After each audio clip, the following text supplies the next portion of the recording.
The rain started before I even realized I was shaking.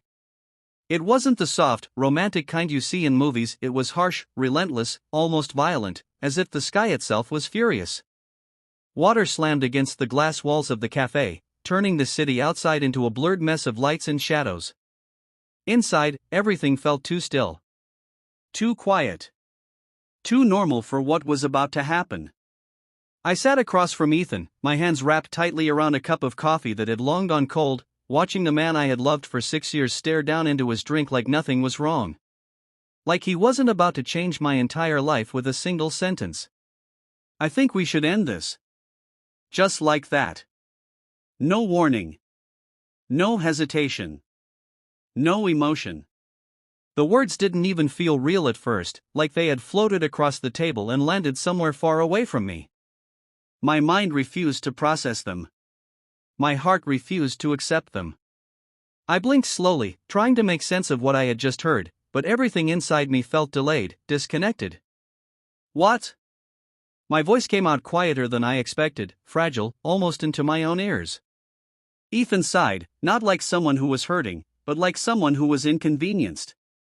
"Come on, Ava," he said, shaking his head slightly. "Don't make this harder than it has to be." Harder? The word echoed in my mind like an insult. 6 years of love, of memories, of plans, and to him, ending it was just something that could be made harder or easier depending on my reaction. My fingers tightened around the edge of the table, my nails pressing into the wood as if I needed something physical to hold onto so I wouldn't fall apart right there in front of him. 6 years, I whispered, my throat tightening with every word. 6 years, and this is how you do it? He finally looked up at me then, but there was no guilt in his eyes. No regret. Just distance.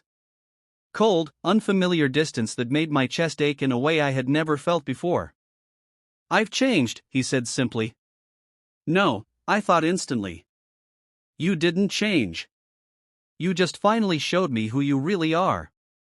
The realization didn't come like a loud crash, it came quietly, like a crack spreading through glass, slow and inevitable, until there was nothing left holding it together. The question slipped out before I could stop it.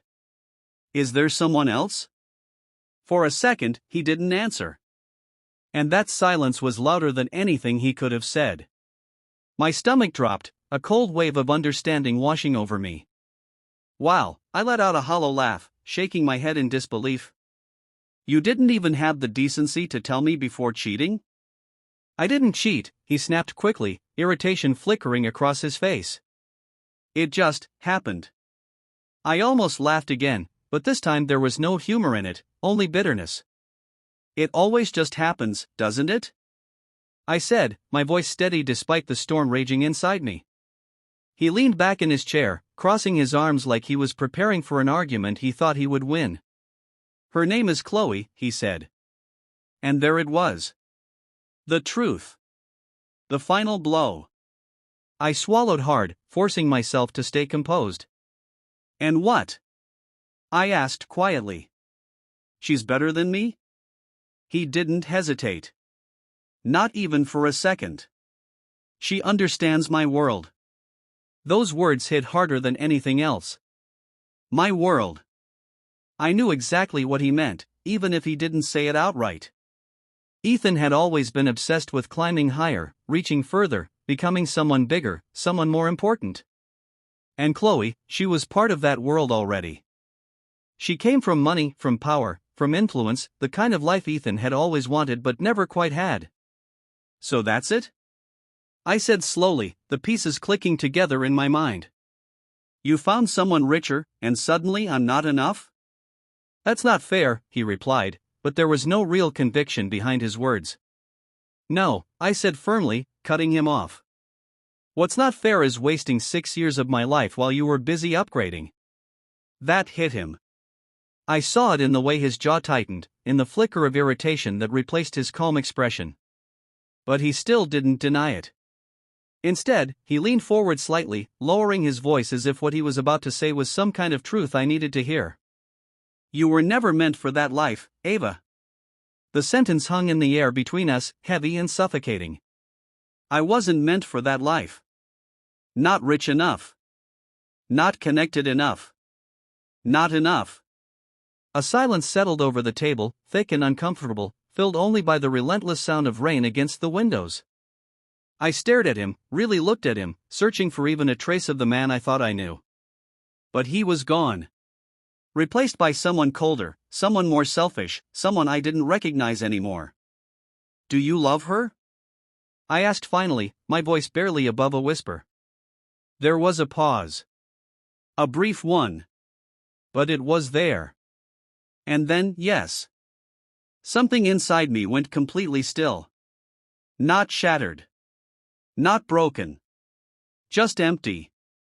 It was a strange feeling, realizing that everything you believed in had quietly disappeared without you even noticing. I nodded slowly, standing up from my seat before my legs could lose their strength. Okay, I said simply. Ethan blinked, clearly surprised by my reaction. That's it, he asked. I picked up my coat, slipping it on with steady hands despite the chaos inside me. That's it. Because what else was there to say? You can't force someone to love you. You can't compete with someone who has already replaced you. And most importantly, you shouldn't have to. I walked out of the cafe without looking back. The cold rain hit me instantly, soaking through my clothes, my hair, my skin, but I didn't stop. I didn't run. I just kept walking, each step heavier than the last, because I knew that if I stopped, even for a second, I would completely fall apart. By the time I reached my apartment, everything felt different. The air was too quiet, too empty, like the space itself knew something was missing. I dropped my bag on the floor and stood there for a long moment, staring into nothing, trying to understand how 6 years of love could disappear in a single conversation. Memories flooded my mind, laughter, late nights, shared dreams, promises of a future that now meant nothing. My chest tightened until I couldn't breathe, and suddenly the tears came, uncontrollable and overwhelming. I collapsed onto the couch, burying my face into a pillow to muffle the sound, but the pain was too loud, too heavy to hide. Why wasn't I enough? The question echoed over and over in my mind, tearing me apart from the inside. What did she have that I didn't? Money? Status? A name that opened doors? Was that all it took to erase everything we had built together? Time passed in a blur until my phone buzzed beside me. I almost ignored it, but something made me pick it up. A message from Ethan. I hope you understand. This is better for both of us. I stared at the screen, disbelief quickly turning into something sharper, something colder. Better for both of us? No. This was better for him. And in that moment, something inside me shifted. The pain didn't disappear, but it changed. It hardened. It became something else entirely. I wiped my tears slowly, sitting up straighter as a new kind of clarity settled over me. Okay, I whispered to myself, my voice steadier than I expected. If this was the way he wanted to play it, then fine. He chose money over love. He chose status over loyalty. He chose her over me. I looked at my reflection in the dark screen of my phone, red eyes, pale face, broken expression, but behind all that, something new was forming. Strength. Resolve. You don't get to walk away like I meant nothing, I said quietly. Because I wasn't nothing. And one day, I would prove it, not to him, but to myself. The next morning, the rain had stopped, but the storm inside me hadn't. I stood in front of the mirror, staring at the girl I barely recognized. Weak. Broken. Abandoned. No. Not anymore. I straightened my shoulders, taking a deep breath as I forced those thoughts out of my mind. You're done crying, I told myself firmly. Because crying wasn't going to change anything. It wasn't going to bring him back. And even if it did, I wouldn't want him anymore.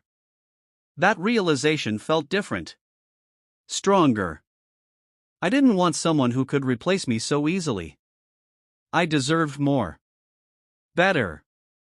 And if the world worked the way Ethan believed it did, then maybe it was time I learned how to play that game too, not for revenge, but for control, for power, for never feeling this helpless again. I picked up my phone, scrolling through my contacts until I stopped at a name I hadn't thought about in years. Adrian Blake. Rich. Powerful. Untouchable. The kind of man Ethan admired from a distance. We had met once at a charity event, and back then, Adrian had shown interest. I had turned him down without a second thought because I was in love, because I believed in loyalty, because I thought I already had everything I needed. Funny how life changes. My finger hovered over his number as doubt crept in. This was impulsive. Risky. Completely out of character. But maybe that was exactly what I needed. A new path. A new version of myself. I took a deep breath, my heart pounding in my chest, and before I could overthink it, I pressed call. And just like that, everything was about to change. The moment the call connected, my heartbeat became unbearably loud, echoing in my ears as if my body itself was warning me that there was no turning back after this.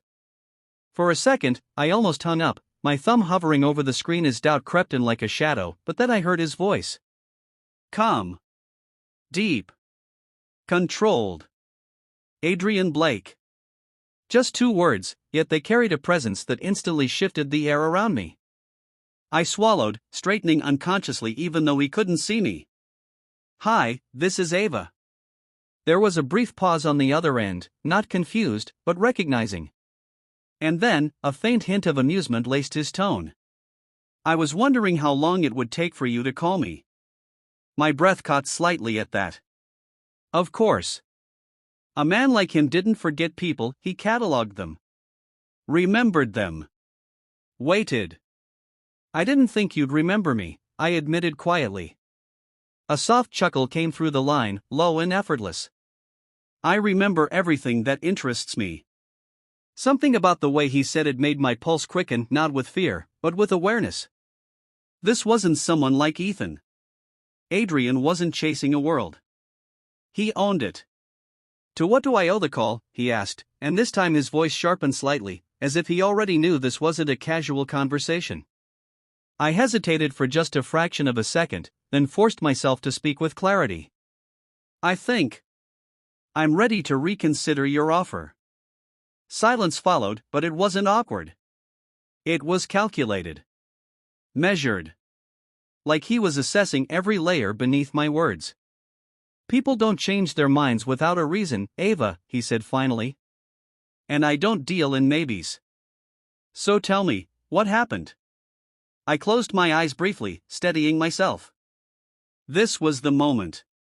The line between who I used to be and who I was about to become. I realized, I said slowly, that love doesn't always win. Another pause. Then no, Adrian replied smoothly, it doesn't. Power does. That single sentence settled into me like truth I had been avoiding my entire life. My grip tightened around my phone.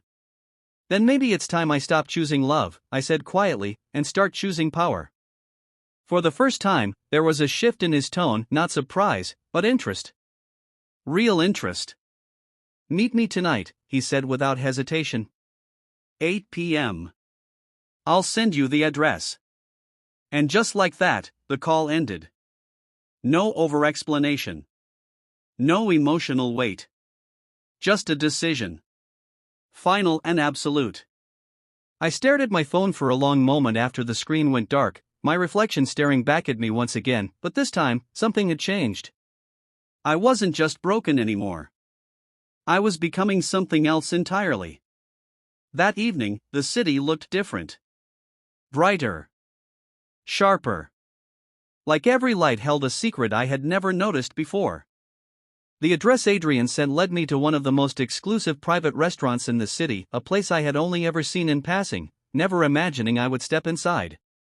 The entrance alone felt intimidating, guarded by quiet luxury and an unspoken understanding that not everyone belonged there. For a moment, I hesitated outside, my reflection in the polished glass doors showing me a version of myself that still felt unfamiliar. Elegant. Composed. Stronger than the girl who had cried herself to sleep just the night before. I took a deep breath and stepped inside. The atmosphere was immediately overwhelming, not loud, but powerful. Low lighting, soft music, the faint scent of expensive perfume and polished wood blending together to create something intoxicating. Conversations murmured quietly around me, filled with people who carried themselves with the kind of confidence that came from never having to question their place in the world. And then I saw him. Adrian Blake sat at a table near the far end of the room, completely still, completely in control, as if the entire space adjusted itself around him rather than the other way around. He didn't look up right away, but somehow, I knew he was aware of me the moment I walked in. When his eyes finally met mine, it felt like being seen in a way I wasn't used to. Not judged. Not pitted. Assessed. Calculated. Understood. I walked toward him slowly, each step deliberate despite the tension building inside me. He stood as I approached, a subtle but intentional gesture of respect that caught me off guard. "Ava," he said simply, his voice even more commanding in person. "Adrian," I replied, forcing my voice to remain steady. He gestured for me to sit, his gaze never leaving mine as I settled across from him. Up close, his presence was even more intense, not overwhelming, but precise. Controlled. Like every word he spoke and every movement he made had purpose behind it. "You look different," he observed after a moment, his tone unreadable. I tilted my head slightly. "People change." "Not overnight," he replied calmly. "Something forced this." I held his gaze, refusing to look away. "I was left," I said simply. "No dramatics. No weakness. Just truth." Something flickered in his eyes then, not sympathy, but recognition. "And now you want to make sure that never happens again," he said, more as a statement than a question. "I want control," I corrected softly. "Over my life. Over my future." A faint smile touched his lips, barely there but enough to shift the tension between us. "Good," he said. "Because control is the only thing that lasts." Dinner arrived, but neither of us paid much attention to it. The conversation itself felt heavier, more significant than anything on the table. "You turned me down once," Adrian said after a while, leaning back slightly in his chair. "You believed in something else back then." "I believed in love," I admitted. "And now?" His eyes sharpened slightly. "I didn't hesitate this time. Now I believe in reality." That answer seemed to satisfy him. He nodded once, as if confirming something to himself. "Then let's be clear about what this is," he said, his tone shifting into something more formal, more defined. "I don't do emotional decisions. I don't play games. And I don't invest in anything that doesn't bring value." My breath slowed as I listened, understanding exactly what he was saying without him needing to spell it out. This wasn't romance. This was strategy. "And what do you get out of this?" I asked quietly. Adrian's gaze didn't waver. "You," he said simply. "Potential. Intelligence. And someone who understands what's at stake." My heart skipped, but not from affection. From realization. He wasn't offering me love. He was offering me power. And in return, I would become part of his world. His empire. "And what do I get?" I asked, even though I already knew the answer. "Everything you were told you didn't belong to," he replied without hesitation. The words hit deeper than I expected. Because they weren't just about wealth or status, they were about worth. Silence settled between us again, but this time it felt different. He wasn't pressuring me. He wasn't convincing me. He was simply waiting. Letting me decide. And in that moment, I realized something important. Adrian wasn't like Ethan. He didn't chase. He chose. And if I walked away now, he wouldn't stop me. That thought alone made the decision clearer than anything else. I leaned forward slightly, my voice steady, my mind sharper than it had been in days. "Okay," I said. "I'm in." For the first time that night, Adrian smiled fully, not wide, not emotional, but real enough to signal approval. "Good choice," he said quietly. As the night continued, the details unfolded, not rushed, not forced, but deliberate. Business connections. Opportunities. A lifestyle I had never truly experienced but suddenly found myself stepping into. It wasn't overwhelming the way I thought it would be. It felt natural. Like a part of me had always been capable of this, just waiting for the right moment to surface.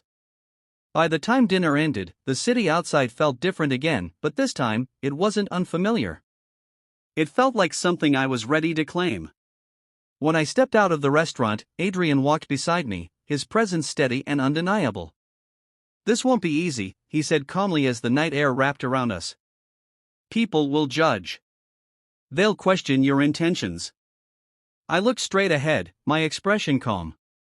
"They already have," I replied. He glanced at me briefly, something approving in his gaze. "Then you'll do just fine." As his driver pulled up and the door opened for me, I paused for a brief second before getting in. Not because I was unsure, but because I knew this moment mattered. This was the line. The point of no return. And then, without hesitation, I stepped inside. Because the girl who had been left behind in that cafe? She was gone. And the woman replacing her was just getting started. The transformation didn't happen overnight, but it also didn't take as long as I expected. It wasn't just about the clothes, the luxury, or the polished image that came with stepping into Adrian's world. It was deeper than that. It was the way I carried myself now. The way I walked into rooms without hesitation. The way people looked at me not with indifference, but with curiosity, interest, sometimes even intimidation. Power wasn't loud. It wasn't desperate. It was quiet, controlled, and undeniable.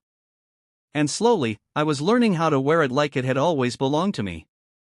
The first few weeks were overwhelming in ways I hadn't anticipated.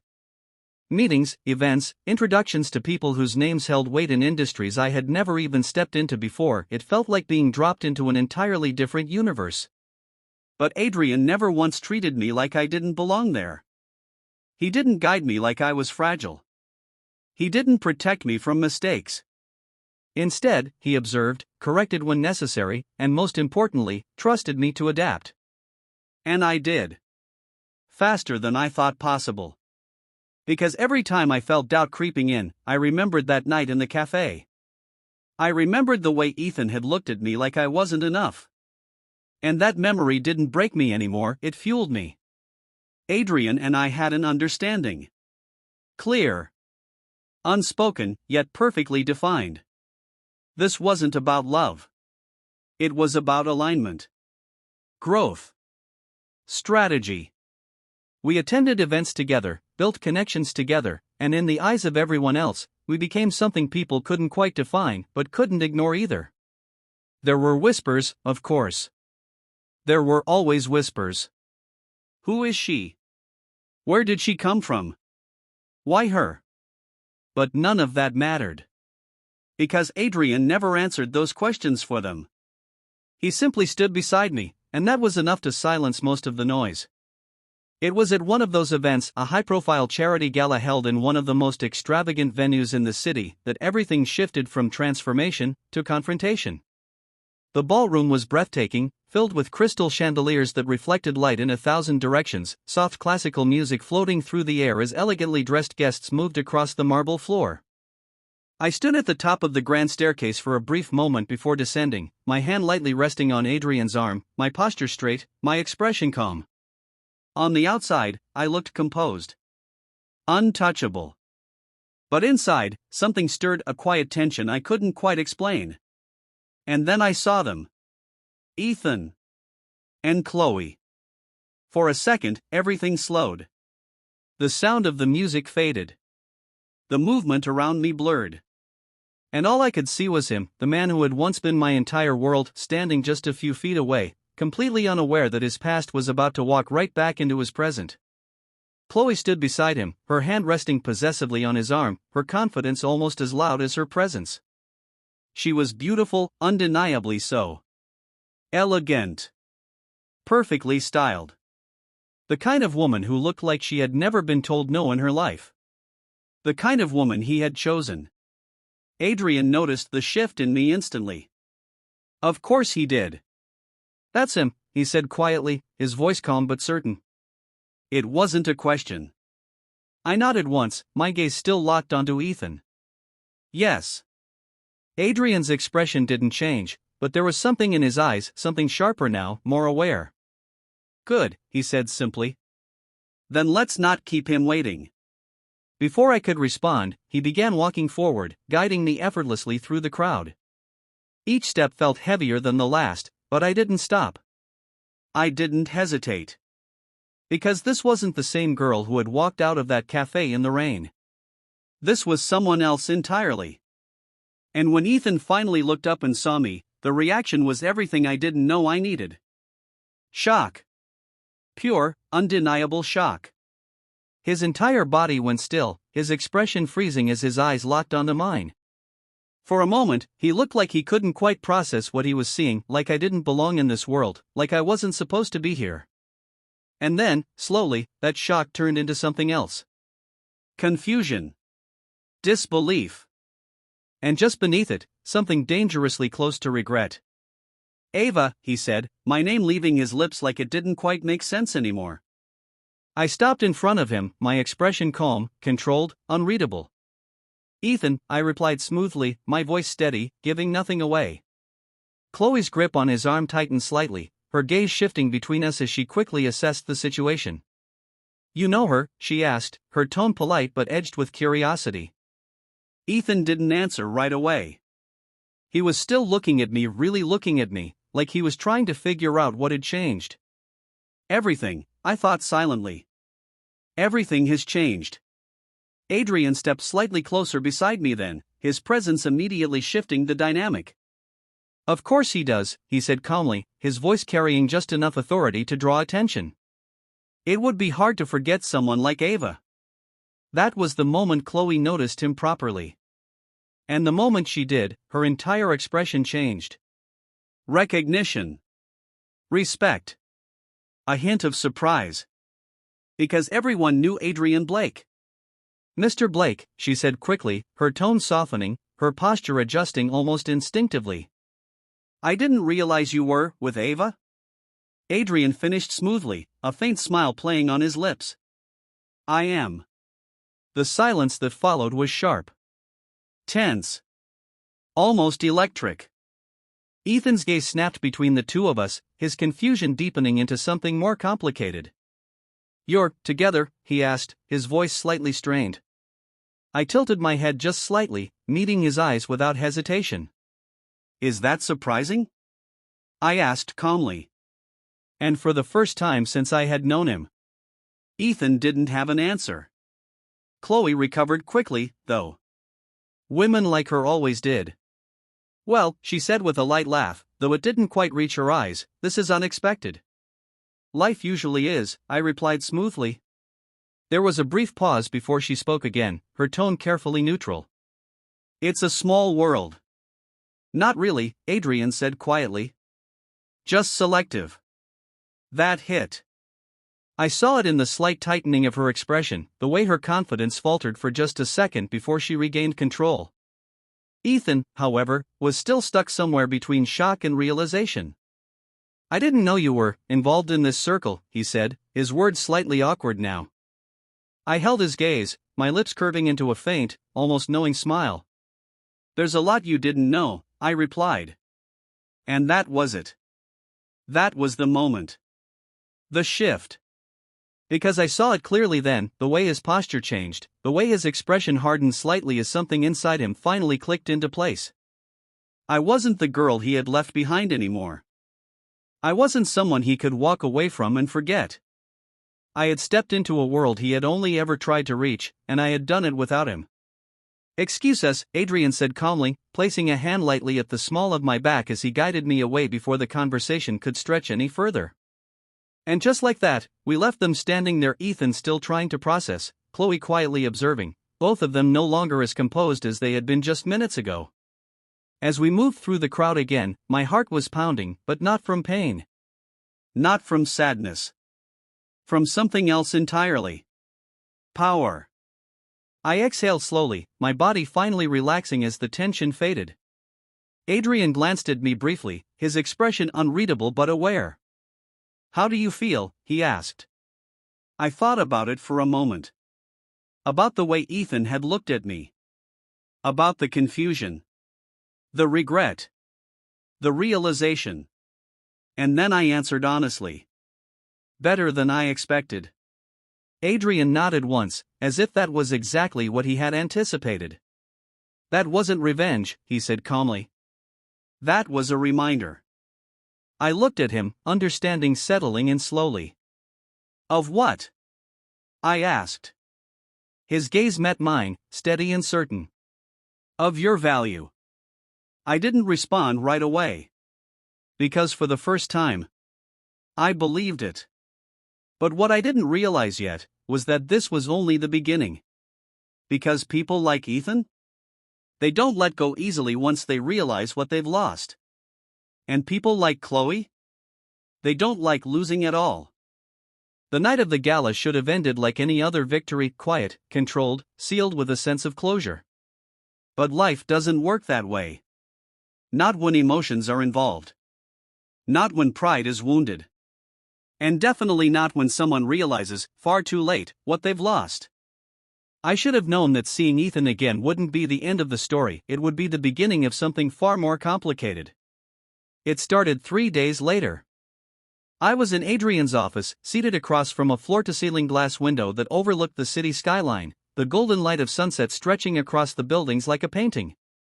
The room itself was a reflection of him, minimal, precise, powerful without trying too hard. Everything had its place. Everything had purpose. And slowly, I was becoming part of that world, understanding its rhythm, its rules, its unspoken expectations.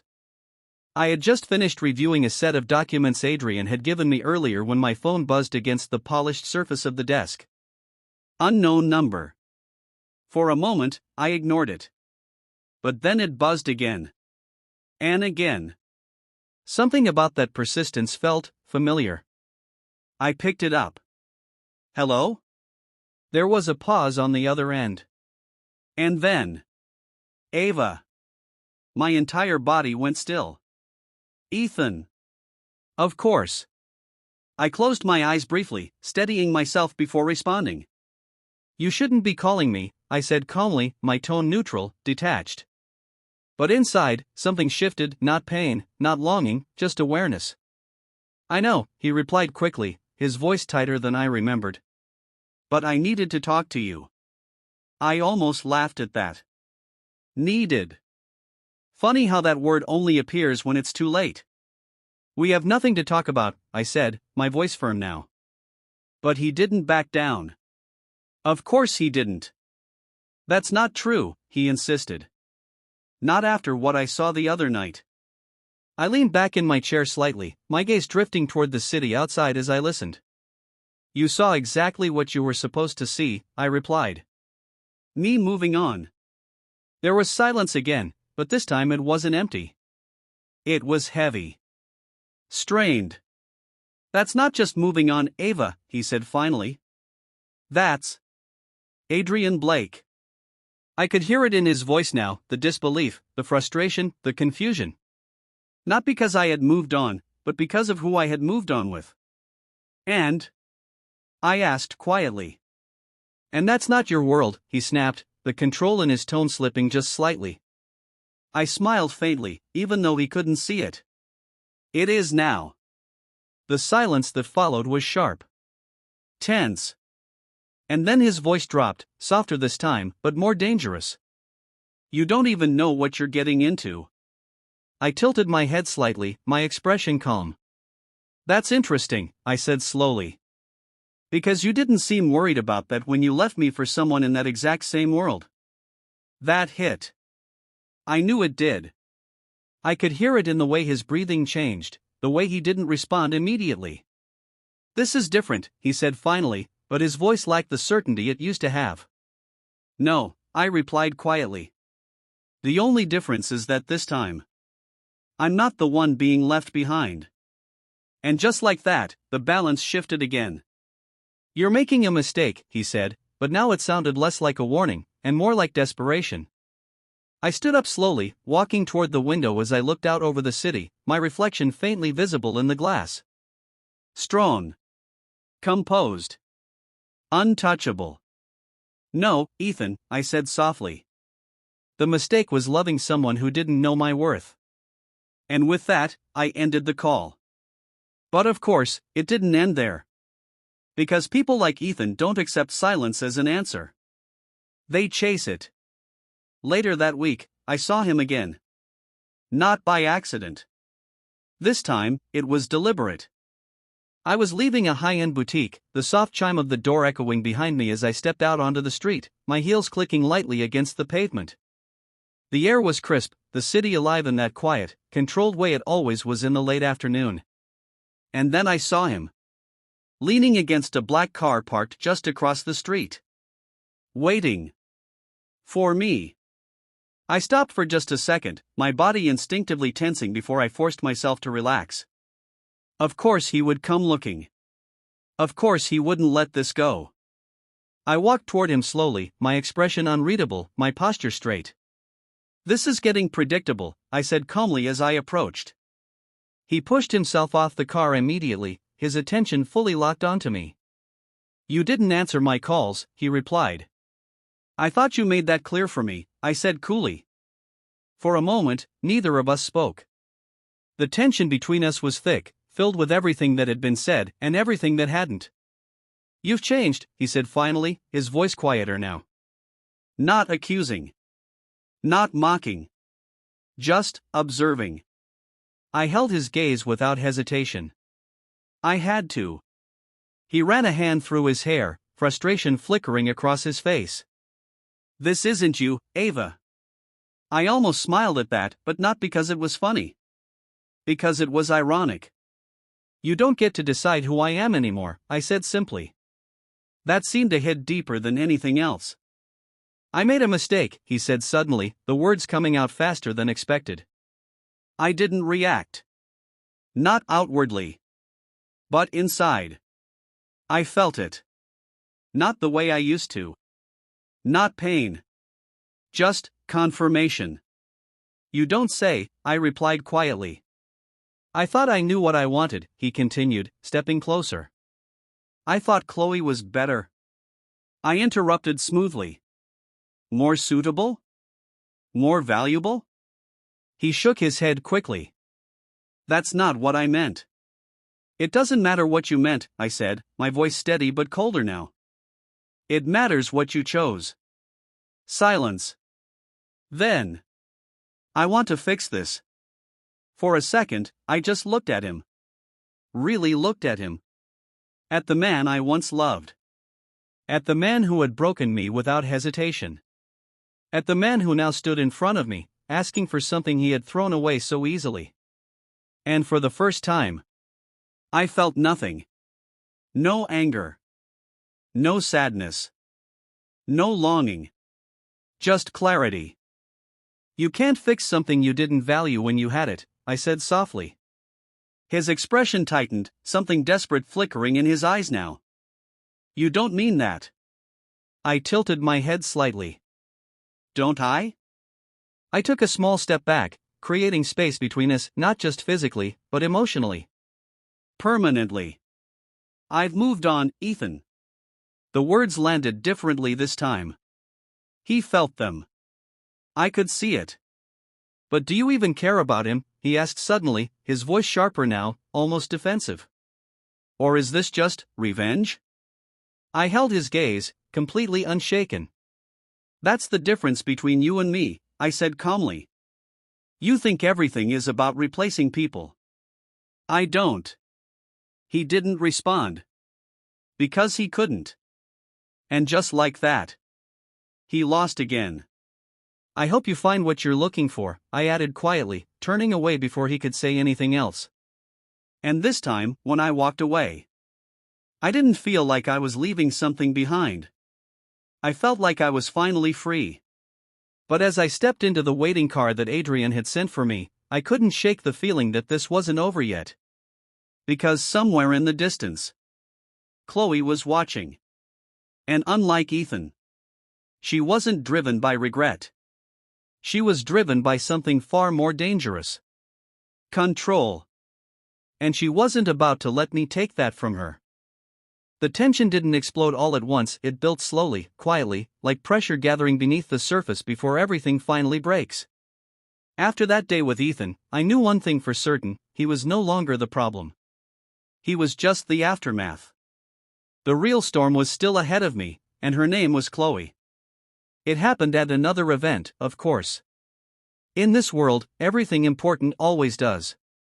A private investment gala, far more exclusive than the last, hosted in a glass-walled penthouse overlooking the entire city. The kind of place where power wasn't just present, it was the air people breathed.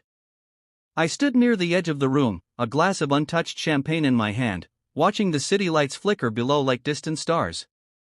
The reflection in the glass showed a version of me I had once thought impossible: elegant, composed, completely in control. Not because of the dress I wore or the people around me, but because of the way I felt inside. Whole. Unshaken. Untouchable. Adrian stood a few steps away, deep in conversation with a group of investors, his presence as commanding as ever. But even without him beside me, I didn't feel out of place anymore. I didn't feel like I was borrowing this world. I belonged to it. You've adapted quickly. Her voice came from behind me, smooth, confident, unmistakable. Chloe. I didn't turn immediately. I took a slow breath, letting the moment settle before I faced her. When I finally did, she was exactly as I remembered: perfectly composed, flawlessly dressed, her expression calm but her eyes sharp. Observing. Measuring. Calculating. So have you, I replied calmly. A faint smile touched her lips, but it didn't reach her eyes. I was always part of this world, she said lightly. You are a newer addition. There was no insult in her tone. That's what made it sharper. More deliberate. I nodded slightly, unbothered. Everyone starts somewhere. Her gaze lingered on me for a moment longer, searching for something: weakness, hesitation, insecurity. But she didn't find it. I underestimated you, she admitted after a pause. That caught my attention more than anything else she could have said. Not because of the words, but because of the honesty behind them. That sounds like your mistake, I said quietly. Her smile deepened slightly, this time with something more genuine behind it: respect, perhaps. It was, she agreed. I thought you were just temporary. A reaction. Something that would fade once the emotions settled. Her eyes held mine, steady and unwavering. But you didn't fade. No, I said simply. I didn't. Silence stretched between us, but it wasn't uncomfortable. It was charged. Two people standing on opposite sides of something unspoken, both fully aware of what was at stake. You should know, Chloe continued, her tone shifting slightly, becoming more serious now: Ethan is struggling. I didn't react immediately. Not because I didn't hear her, but because I refused to let that information control the moment. That's unfortunate, I said calmly. Her gaze sharpened slightly. He regrets what he did. A faint breath escaped me, not quite a laugh, not quite indifference. Regret doesn't change anything, I replied. No, she agreed quietly. It doesn't. For a moment, something almost thoughtful crossed her expression, like she was considering something deeper than what was being said aloud. But it does make people unpredictable, she added. And what does that make you? I asked, tilting my head slightly. Her lips curved again, but this time there was no softness in it. Careful, she said. That was the difference between us. Ethan acted on impulse. Chloe acted on control. But what she didn't realize yet was that I had learned from both. I'm not here to fight you, she said after a moment, her tone returning to something smoother, more composed. I just wanted to understand something. I raised an eyebrow slightly. And what's that? Her gaze didn't waver. Are you doing this for him? She asked. Or for yourself? The question hung in the air between us, heavier than anything else that had been said that night. And for a second, I thought about it. About the girl I used to be. About the pain, the betrayal, the humiliation. About the way I had walked out of that cafe feeling like I had lost everything. And then I looked at her. At this moment. At the woman I had become. And I realized something important. I started because of him, I said slowly, honestly. But I didn't stay because of him. Her expression shifted, just slightly, but enough for me to see it. Understanding. Real understanding. This? I gestured lightly around the room, the city, the life I now stood in. This isn't revenge anymore. I met her eyes fully, my voice steady, certain. It's who I am now. For the first time since the conversation began. Chloe didn't have a response ready. And that told me everything. Because this was never about winning against her. It was about becoming someone who didn't need to compete at all. After a moment, she nodded once, a small but meaningful gesture. Then I suppose, she said quietly, there's nothing left to take from you. I held her gaze, completely unshaken. There never was. Another silence followed, but this one felt different. Lighter. Resolved. Well, she said finally, stepping back slightly, I won't stand in your way. I gave a small nod in return. I wouldn't expect you to. And just like that. It was over. No dramatic explosion. No loud confrontation. Just understanding. Closure. Power, recognized without needing to be proven. As Chloe walked away, disappearing into the crowd, I felt something shift inside me again, but this time, it wasn't pain or anger or even determination. It was peace. Real, quiet, undeniable peace. Ava. I turned to see Adrian approaching, his gaze briefly flickering toward where Chloe had been before settling back on me. Everything all right? He asked calmly. I smiled. Not the careful, controlled smile I had learned to wear in this world. But something real. Yes, I said softly. Everything is exactly how it should be. He studied me for a moment, as if confirming something, then gave a small nod. Good. We stood there together, side by side, looking out at the city below, a world that once felt distant, unreachable, but now felt like mine. Not because of him. Not because of Ethan. Not because of anyone else. But because I had chosen it. Because I had changed. Because I had grown. And as I stood there, I realized something that no one could ever take away from me again. I didn't need to be chosen. I chose myself. Ethan lost me. Chloe understood me. But me? I found myself. And that was worth more than anything they could ever offer.